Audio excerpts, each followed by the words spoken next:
Welcome to BRK news. మనతో పాటు ఉన్నారు డాక్టర్ లక్కరాజ్ నిర్మలా గారు. సో వారితో స్పెషల్ చిట్ చాట్. మ్యామ్ నమస్తే అండి. నమస్తే. ఆధ్యాత్మిక విషయాలు చెప్తారు, మోటివేషనల్ స్పీచెస్ ఇస్తారు, సో ఫ్యామిలీ కౌన్సిలింగ్ చేస్తారు, ఫ్యామిలీస్ని కలుపుతూ ఉంటారు. ఇవన్నీ యోగా టీచర్ని, మెడిటేషన్, యోగా వాళ్ళందరికీ ట్రైనింగ్ ఇస్తాను. రాందేది లేదు, భగవంతుడు నాకు అన్నీ ఇచ్చాడు, అవే సమాజానికి ఇస్తూ బ్రతుకుతున్నాను. రిటర్న్ గిఫ్ట్ ఇవ్వాలిగా మనం. అవును, కాబట్టి ఆయనకు మనం ఈ విశ్వానికి మళ్ళీ తిరిగి ఇవ్వాలి, అదే జీవితం.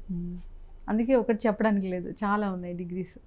అయితే మ్యామ్ జనరల్గా మీరు చూసే ఉంటారు, ఇప్పుడు ఇంత లైఫ్ ఇంత అనుభవంలో ఇప్పుడు మహిళ ఆ శక్తిని మనం అసలు మెజర్ చేయలేము. ఎంత ఎత్తుకనే ఎదిగిపోతూ ఉంటుంది, ఆకాశమే హద్దుగా తను వెళ్తూ ఉంటుంది.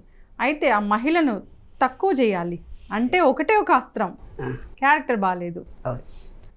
అంటే రీసెంట్గా నాకు ఒక ఫోన్ వచ్చింది, దాంట్లో ఆవిడ ఏడుస్తూ చెప్తున్నారు అన్నమాట. పెద్ద ఆవిడే, నేను చాలా మంచి పొజిషన్లో ఉన్నాను, ఒక 45 ఏళ్ళు అలా ఉంటాయి, ఇలా నన్ను అన్నారు, నా క్యారెక్టర్ గురించి మాట్లాడారు. ఇంకా ఒక అమ్మాయిని బాధ పెట్టాలంటే ఇది ఒకటే కదా అస్త్రము, ఇంకా అంతకుమించి ఏం అనలేరు కదా అని. అసలు అంత బాధలో కూడా ఎంత చక్కగా చెప్పారని అనిపించింది. ఏం చెప్తారమ్మా అసలు?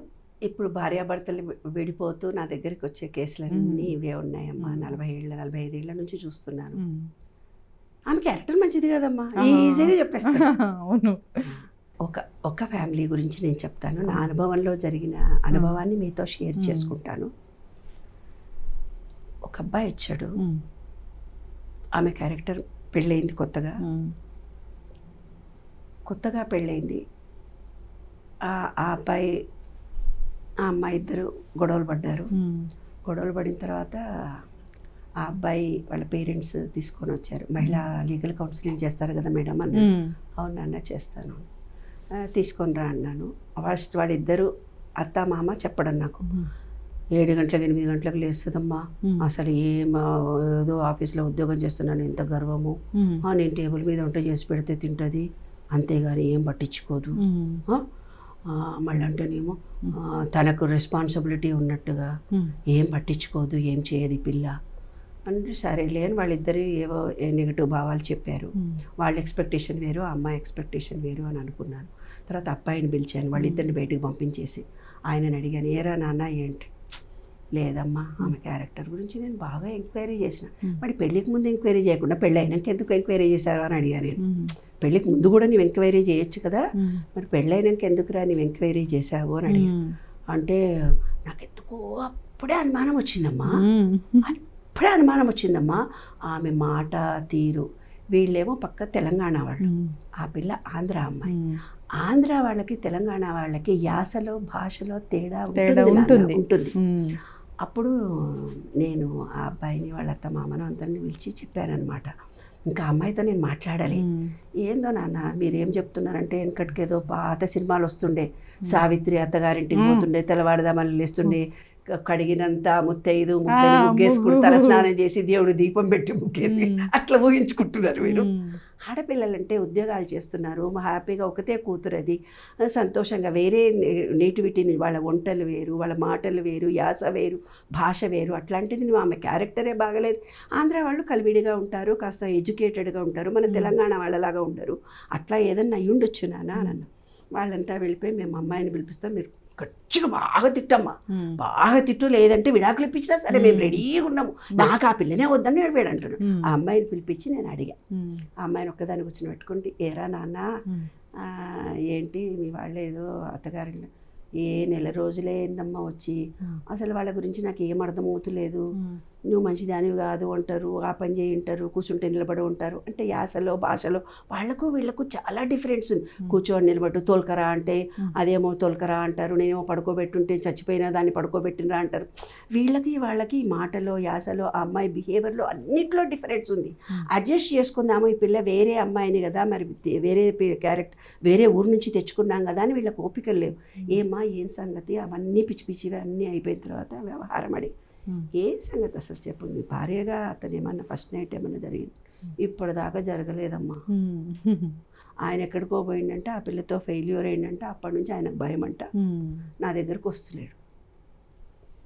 కానీ నా దగ్గరకు వచ్చి చెప్పిన విషయం ఏముంది, వాళ్ళ మిస్టేక్ ఉంది.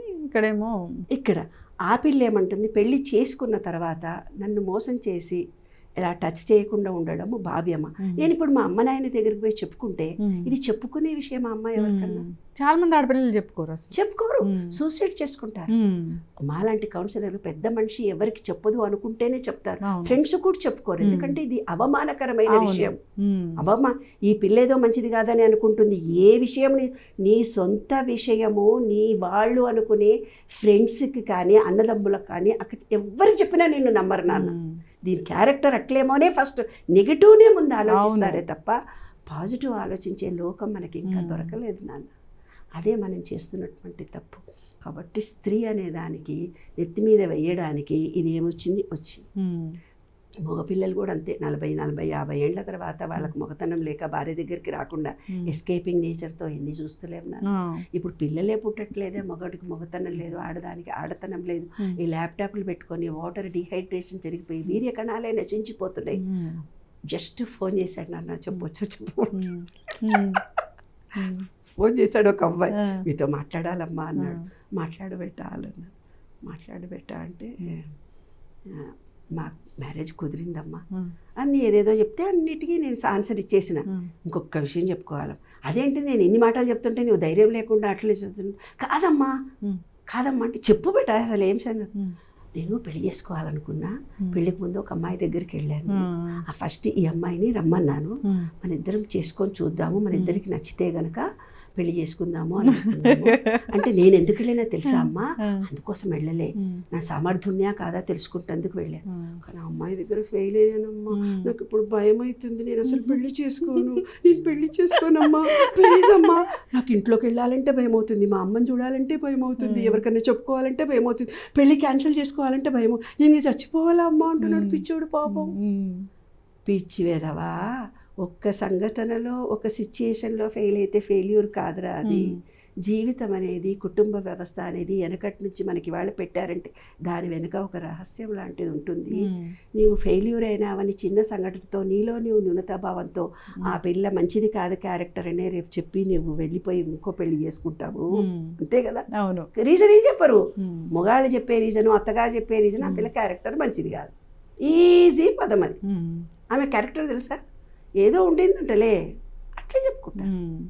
కాబట్టి నాన్న, జీవిత లోతుల్లో ఒక సంఘటన జరిగింది మనిషి జీవితంలో అంటే కార్యకారణం లేకుండా మన జీవితంలో ఏది జరగదు. మన జీవితంలో ఎవరైనా వ్యక్తులు మన దగ్గరికి వచ్చి మనని హారం చేస్తున్నారంటే కారణం లేకుండా రారు. కాబట్టి ఈ విశ్వ నియమాల్లో ఒకటి మనం ప్రత్యేకంగా అర్థం చేసుకోవాలి నాన్న. ఎవరైనా మన జీవితంలో మనకేదో నేర్పడానికి వచ్చారు, యాక్సెప్ట్ చేయాలి. ఏదో ఒక సంఘటన జరిగింది, దాన్ని యాక్సెప్ట్ చేయాలి. అప్పుడు సమస్యగా ఉండదు నాన్న. లేకపోతే ప్రతిదీ ఫ్యామిలీ కౌన్సిలింగ్లో ప్రత్యేకంగా ఆడపిల్లల్ని మగపిల్లల్ని పిలిచి అడిగేది ఒకటే ఒక విషయం. కొట్లు పెడతారు, వాడు ఆస్తి లేదంటాడు, వాడు ఉద్యోగం చేయలేదంటాడు, ఎన్నో కారణాలు చెప్తారు. ఆ కారణాల అంతరంగా తెలుసుకొని ఇద్దరిని పిలిచి, ఏంటి నిజంగా చెప్పు, మీ ఇద్దరికి నిజంగా ఏమన్నా ఉందా లేదా? ఏమమ్మా వాడు రానే రాడు, నేను పిలిస్తే కూడా తర్వాత ఉంటాడు. కారణం ఏమిటంటే ఈ అమ్మాయి అతనితో సాటిస్ఫాక్షన్ కావటం లేదు, అతని వల్ల ఇతను సాటిస్ఫాక్షన్ కావటం లేదు, ఇద్దరికి కోఆర్డినేషన్ కుదరలేదు. దానివల్ల కానీ వాడు కట్నం ఇయ్యలేదని చూపిస్తారు, వాళ్ళ అత్త మంచిది కాదని చెప్తారు, ఆడపడుచు మంచిది కాదని చెప్తారు, ఏడలేదని చెప్తారు, ఈడ వానలేదని చెప్తారు. రీజన్లు అన్నీ ఉట్టివే. సెక్స్ పరంగా వాళ్ళిద్దరికి అన్యోన్యత కుదిరితే కలిసిపోతాయి నాన్న, లేకపోతేనే గొడవలు జరుగుతాయి. రీజన్స్ అన్నీ ఉట్టుట్టివే, కల్పితాలే. ఇప్పుడు అమ్మాయిల మీద ఇలాంటి ముద్రలు వేయడానికి కూడా అదే కారణం.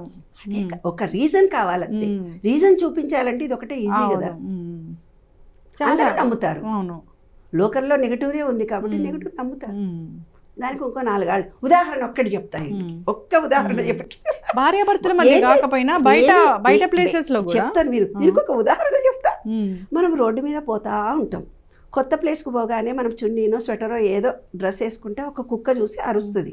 ఒక కుక్క ఎందుకో మనల్ని చూసి భయపడి అరుస్తుంది. ఒక 4 కుక్కల్లో ఒక కుక్క అరుస్తుంది.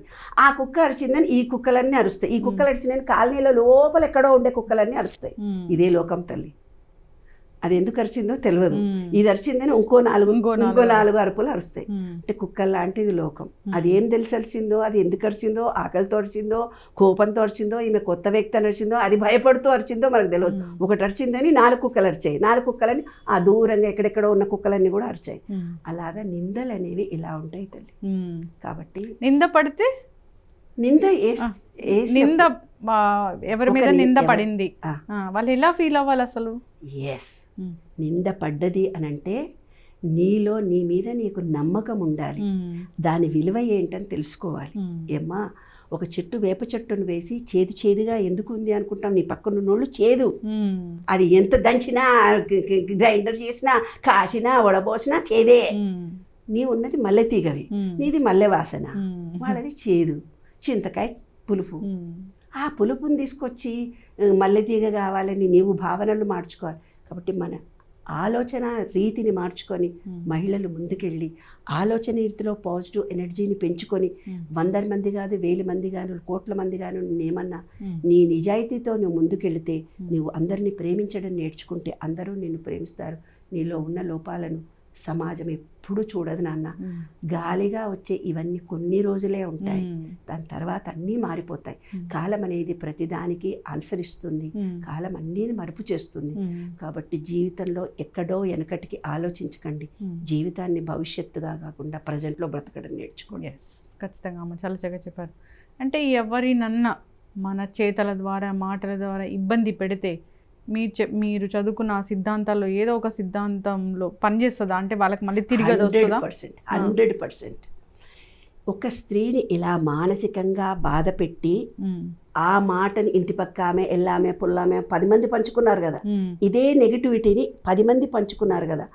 అప్పుడు ఏమవుతుందంటే, ఎవరైతే బాధ పెట్టిన అత్తనో భర్తనో ఎవరో XYZ ఆఫీసరో అక్కనో చెల్లో ఎవరైతే బాధ పెట్టారో వాళ్ళు నెక్స్ట్ జన్మలో ఎప్పుడు మానసికంగా బాధపడుతూనే ఉంటారు. అంత బాగానే ఉన్నా నా మనసు బాగలేదండి, అన్నీ ఉన్నాయి నాకు అంటారు. మనసుతో, శరీరంతో కొంతమందిని రేప్ చేయడం, అట్లాంటి శరీరంతో పాపం చేసి పుడతారు కదా కొంతమంది. వాళ్ళకి ఎప్పుడు అనారోగ్యమే వస్తుంది, పుట్టినప్పటి నుంచి దమ్ము వచ్చిందంటారు, కాళ్ళు పోయిందంటారు, చేతులు పోయింది. శరీరంతో చేసిన పాపం శరీరం.